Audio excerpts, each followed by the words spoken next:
I've lived here in Kansas City about 30 years. I voted for you for mayor, voted for you for congressman. I've been a Democrat all my life. Have two issues. First of all, the bailout. We are in the midst of a bailout where we have spent, according to some people, as much as $23 trillion in actual dollars through direct bailouts, loans, etc. The official number is somewhere around $8 trillion, according to Bloomberg, New York Times, and others. At the time, in September 2008, when they announced that the sky was falling, and that was, first of all, the dumbest thing they ever did, to come out and say, oh, if we don't do something, it's going to stop tomorrow. Our sales died the next day, and it still has not picked up from the fearmonger. But at that time, the total consumer debt in the United States, mortgage, everything else, was $12 trillion.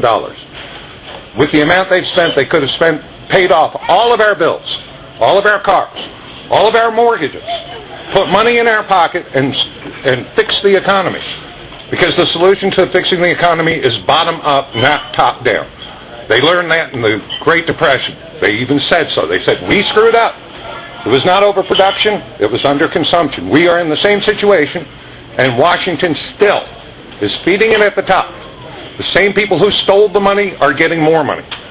Those of us on the bottom, us middle class people, we're losing our jobs, we're losing our money, we're losing our houses, we are losing everything.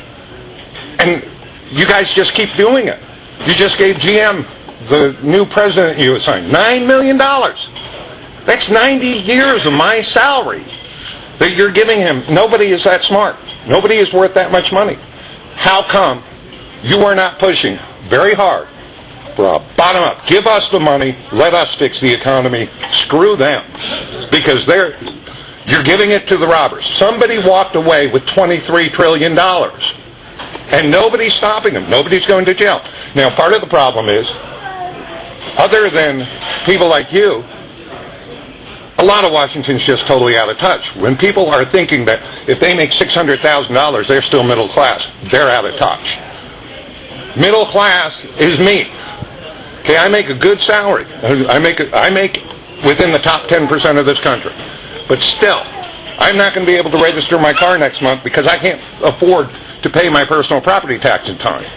I can't afford to get my car registered because I can't afford the 4 new tires I need to pass the inspection. That is middle class right now.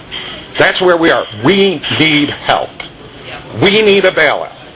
I wrote you a letter in November 2008 suggesting this. I never got an answer. Never got a receipt saying, hey, I at least looked at it. Nothing.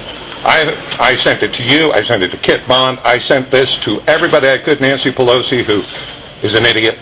Sorry, your leaders are idiots. Harry Reid and Nancy Pelosi are idiots. There's no cutting the quick on that. These people are so out of touch and so in the pockets of the big companies, big pharma, big insurance, big everything. When are you guys going to take care of us? When are we going to see Emanuel Cleaver stand up and introduce a bill to bail out the middle class? And then I have another issue right after. Good comments. First, the response to the last part of what you just said was yesterday. Okay. I'm on the banking committee, and yesterday we had experts in on executive compensation for the purpose of trying to figure out how we can legally stop people from ripping off the public. And if you, for people who can't sleep and watch C-SPAN, you saw me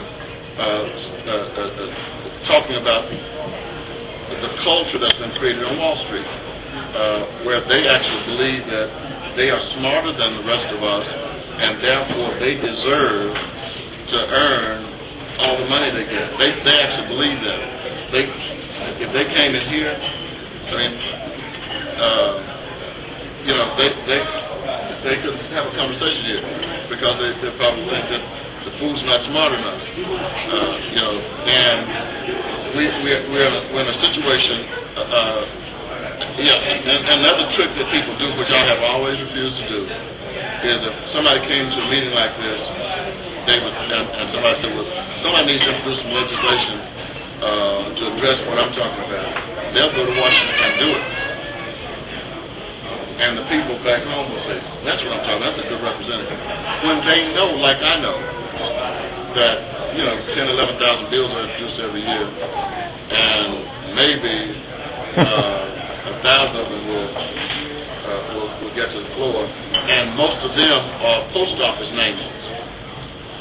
And so, I can do the trick thing, which I've never done. My staff said that, I don't do that. The other thing is, I was in the room. There were 12 people in there. It was a Friday, and most people were gone, had gone home on Friday. Members of Congress, as soon as the last vote, they run to the airport. I stayed. I was in the room with 12 people. Dennis Moore was one of them. When Hank Paulson, Secretary of the Treasury, under George Bush, Ben Bernanke, the Fed Chairman, and Steve Cox, the SEC Chair, sat down in front of us. We had no idea what this meeting was going to be about. And I'm sitting there just kind of writing, and when the meeting was called to order, I heard some of the most chilling information I'd ever heard in my adult life. These three guys, Bernanke, Cox, and Paulson, say to us, look, the experts have made a mistake. Our economy is not sound, because 6 months earlier we had been told it was sound by Ben Bernanke and by the credit rating agencies. I'll tell you a little bit more about that later. So we're sitting there, and they say, if we don't act over the weekend, when the markets open on Monday morning, we will see an economic cataclysm, the likes of which the world has never seen. It will hit us, and then Europe, and hit the whole world, because companies like AIG has 121,000 employees, and like almost every country around the world. And everybody in here is involved with AIG, even if you don't know it, because your insurance company may be insured by AIG. The Canadian Chiefs, the NFL, insured by AIG. And so they're saying, if we don't do something when the market's open Monday, because the world has already come to see that we have all of this paper on the market that's worthless for bad mortgages, it's just going to have a rippling effect. So if you're sitting there, well, not you,